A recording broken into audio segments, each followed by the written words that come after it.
तमिलनाडु की राजनीति में थलपति विजय इस वक्त सबसे बड़े पावर सेंटर बन चुके हैं। सिर्फ कुछ दिनों में विजय ने ऐसा राजनीतिक करिश्मा कर दिखाया है जिसने पुराने दिग्गजों की पूरी गणित बदल कर रख दी है। जिस विजय को राजनीति में नया चेहरा कहा जा रहा था, आज वही विजय सत्ता की कुर्सी पर बैठकर तमिलनाडु की राजनीति की दिशा तय करते दिखाई दे रहे हैं। 108 सीटों से शुरुआत करने वाले विजय ने ऐसा मास्टर स्ट्रोक खेला है कि देखते ही देखते 144 विधायकों का समर्थन उनके साथ खड़ा दिखाई दिया और यही वो पल था जिसने विरोधियों को सबसे ज्यादा बेचैन कर दिया। अब तमिलनाडु की राजनीति में लगातार नए सवाल उठ रहे हैं, नई चर्चाएं हो रही हैं और सत्ता के बदलते खेल ने पूरे सियासी माहौल को गरमा दिया है। क्योंकि जिस तेजी से थलपति विजय अपना राजनीतिक कद बढ़ा रहे हैं, उसने साफ संकेत दे दिया है कि आने वाले समय में तमिलनाडु की राजनीति का सबसे मजबूत चेहरा कौन बनने वाला है।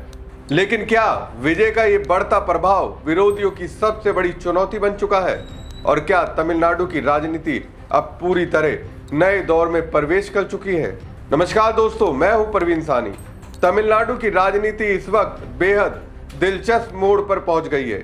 थलपति विजय की बढ़ती ताकत और लगातार मजबूत होती पकड़ ने विरोधियों की बेचैनी साफ बढ़ा दी है। जिस तेजी से विजय ने जनता के बीच अपनी पकड़ बनाई है और सत्ता संभालने के बाद बड़े फैसले लेने शुरू किए हैं, उससे विपक्ष लगातार दबाव में नजर आ रहा है। अब हालात ऐसे बनते दिख रहे हैं कि विजय को घेरने के लिए नए नए राजनीतिक दांव खेले जा रहे हैं। दरअसल आज गुरुवार को थलपति विजय सरकार की कैबिनेट का विस्तार हुआ। माना जा रहा है कि इस विस्तार के जरिए विजय अपनी टीम को और ज्यादा मजबूत करने वाले हैं। राजनीतिक गलियारों में चर्चा है कि विजय सरकार आने वाले दिनों में कई बड़े फैसले लेने की तैयारी में है। लेकिन इसी बीच एक नया विवाद खड़ा कर दिया गया जिसने तमिलनाडु की राजनीति को और गर्मा दिया। मामला अब सीधे सुप्रीम कोर्ट तक पहुंच चुका है। थलपति विजय की टीवी के सरकार के खिलाफ सुप्रीम कोर्ट में एक जनहित याचिका यानी PIL दायर की गई है। इस याचिका में 13 मई को हुए विश्वास मत की CBI जांच की मांग की गई है। आरोप लगाए गए हैं कि ट्रस्ट वोट के दौरान भ्रष्टाचार और हॉर्स ट्रेडिंग हुई थी। हालांकि विजय के समर्थकों का कहना है कि यह सब ऐसे समय में हो रहा है जब विजय लगातार राजनीतिक रूप से मजबूत होते जा रहे हैं। समर्थकों का दावा है कि जनता के बीच विजय की लोकप्रियता और सरकार की बढ़ती पकड़ से विरोधी घबराए हुए हैं, इसलिए अब राजनीतिक लड़ाई सड़कों से निकलकर अदालत तक पहुंचाई जा रही है। राजनीतिक जानकार भी मानते हैं कि तमिलनाडु में विजय की एंट्री ने पारंपरिक राजनीति का पूरा समीकरण बदल दिया है।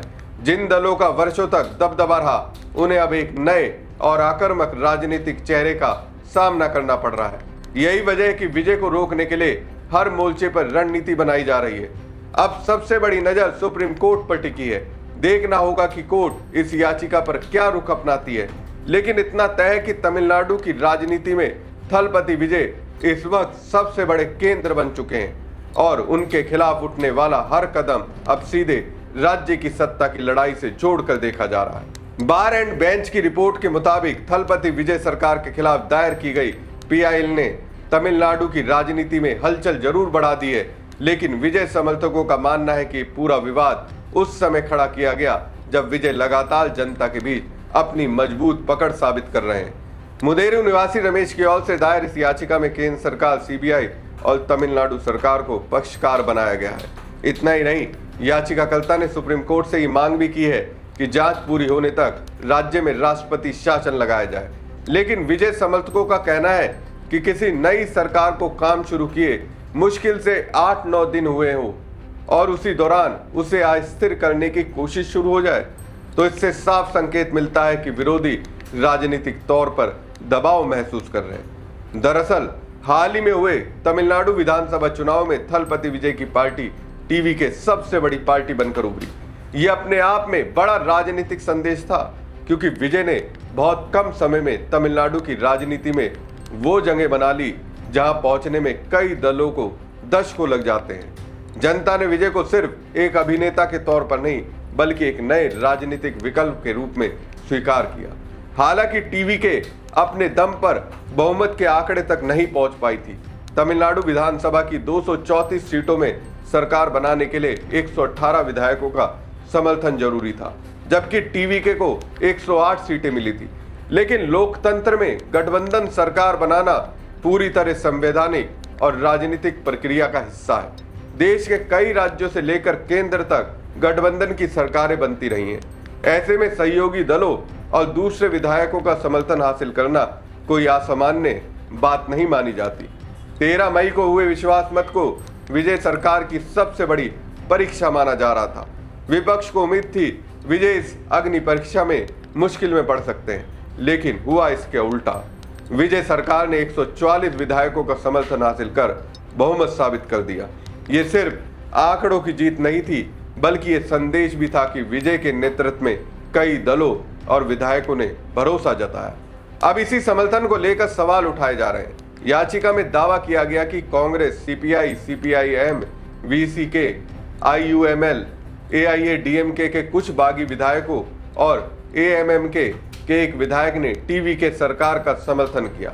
आरोप लगाया गया कि कई विधायकों को पैसे और दूसरे फायदे देकर समर्थन हासिल किया गया, लेकिन अभी तक इन आरोपों के समर्थन में कोई ठोस सार्वजनिक सबूत सामने नहीं आया। विजय समर्थकों का कहना है कि अगर किसी विधायक ने राजनीतिक परिस्थितियों को देखते हुए सरकार का समर्थन किया है तो उसे सीधे हॉर्स ट्रेडिंग कहना लोकतांत्रिक प्रक्रिया का अपमान है। उनका तर्क है कि तमिलनाडु में लंबे समय से चली आ रही पारंपरिक राजनीति से जनता बदलाव चाहती थी और कई विधायक भी जनता के मूड को समझते हुए विजय के साथ आए। एआईएडीएमके में हुई टूट को लेकर भी काफी चर्चा हो रही है।